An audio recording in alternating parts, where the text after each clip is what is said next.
Assalamualaikum warahmatullahi wabarakatuh. Alhamdulillahirabbil alamin.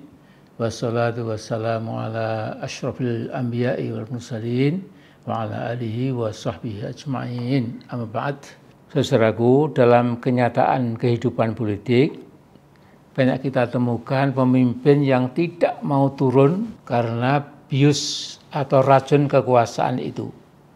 Di Indonesia, contoh mutakhir adalah siapa lagi kalau bukan Joko Widodo alias Mulyono. Setelah gagal memperpanjang jabatan kepresidenannya untuk menambah 1 periode lagi dengan menukangi konstitusi, Mulyono tanpa malu terus saja tanpa henti main presiden-presidenan. Kita telah menyaksikan adegan Mutual Admiration Club antara Mulyono sebagai bekas presiden dengan Pak Prabowo Subianto sebagai presiden yang akan terus memimpin kita semua sampai tahun 2029. Mutual Admiration Club atau saling kagum dan saling puji di antara dua tokoh itu sulit dicerna oleh bangsa Indonesia. Semacam ada lomba puji antara dua tokoh itu. Prabowo berteriak, "Hidup Jokowi!" Balasan Jokowi, "Hidup Prabowo!" Kemudian ada adegan lagi, ratusan anggota Partai Gerindra meneriakkan slogan-slogan, terima kasih pada Pak Jokowi dan lain-lainnya.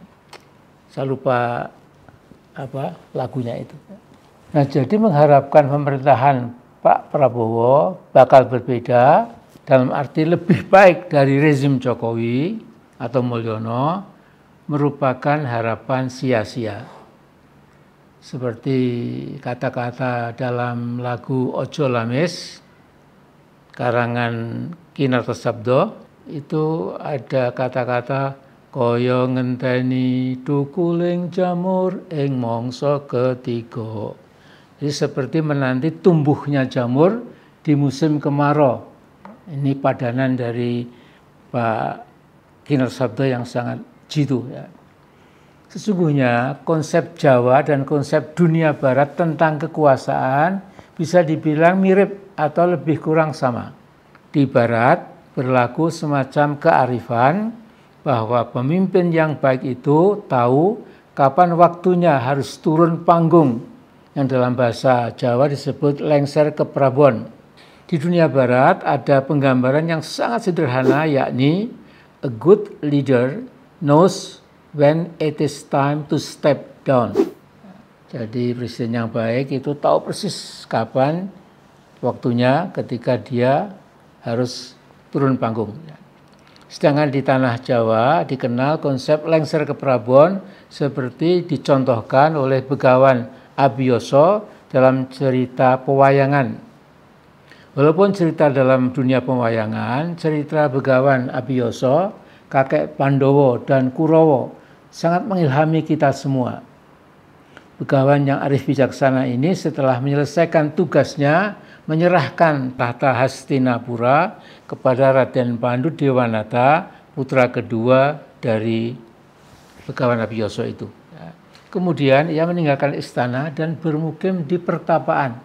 Nah, dalam artikel pendek yang ditulis oleh staf Subag Umum LP3 UM 23 Oktober yang lalu, paragraf pertamanya berbunyi, lengser ke Prabon madhep Pandito Ratu adalah suatu ungkapan bahasa Jawa yang memiliki arti bahwa setiap pemimpin atau penguasa yang sudah mengakhiri masa kekuasaannya diharapkan banyak beribadah, mendekatkan diri kepada Tuhan yang Maha Kuasa untuk bertobat. Jadi masa depan negara kita sayang sekali memang gelap, bahkan gelap dan mencekam, dark and chilly. Ya. Walaupun demikian, sebagai bangsa terbesar nomor 4 di dunia, kita tidak boleh putus asa. Semoga duet Mulyono Prabowo segera sadar bahwa rakyat yang terus dipecundangi oleh para pemimpinnya lama-lama bisa meledak menjadi people power yang lebih dahsyat dari tahun 1998. Nah, dalam kondisi sesulit apapun, kita tidak boleh putus asa. Islam memberi pengarahan pada para pemeluknya untuk tidak pernah berputus asa. Rezim duet Mulyono dan Prabowo segeralah memeras otak menolong rakyat yang sedang didera dengan kesulitan hidup.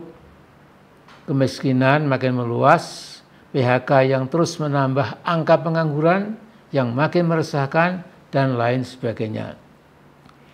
Nah, saya punya usulan sederhana, sangat tinggi waktunya diselenggarakan sebuah sarasehan nasional untuk urun rembuk bagaimana mengatasi kondisi bangsa yang makin memprihatinkan dewasa ini. Para purnawirawan TNI, Polri yang masih tegak lurus dengan Pancasila dan Undang-Undang Dasar kita, para cendekiawan atau kaum intelijensia dari berbagai kampus terkemuka yang bebas dari pelacuran intelektual, para wartawan pejuang yang juga bebas dari pelacuran jurnalis, ulama Islam, pendeta Kristen dan pastor Katolik, tokoh-tokoh agama Buddha, Hindu, dan Konghucu, tokoh-tokoh mahasiswa dari berbagai kelompok anak bangsa yang jadi stakeholders negara kita dan lain-lain, itu menyelenggarakan sarasehan itu. Sarasehan supaya benar-benar produktif bisa diselenggarakan selama 3 hari, bukan setengah hari seperti kita lihat durasi berbagai seminar selama ini.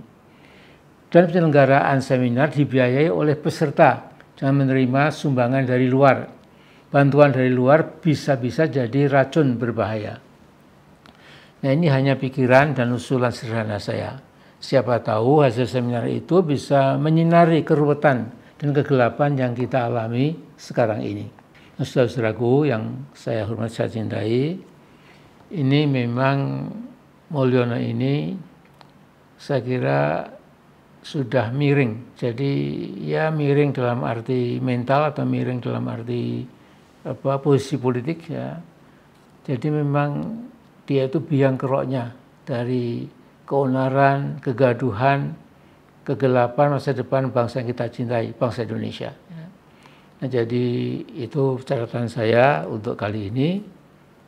Ya, mudah-mudahan Mulyono mendengarkan, mudah-mudahan ya.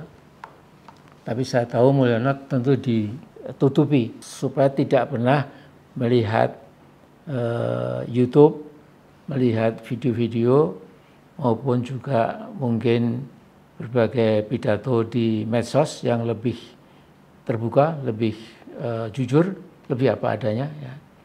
Nah, tapi bagaimanapun tentu apapun yang kita ketahui ada sesuatu yang miring itu harus kita luruskan. Sekian dulu. Assalamualaikum warahmatullahi wabarakatuh.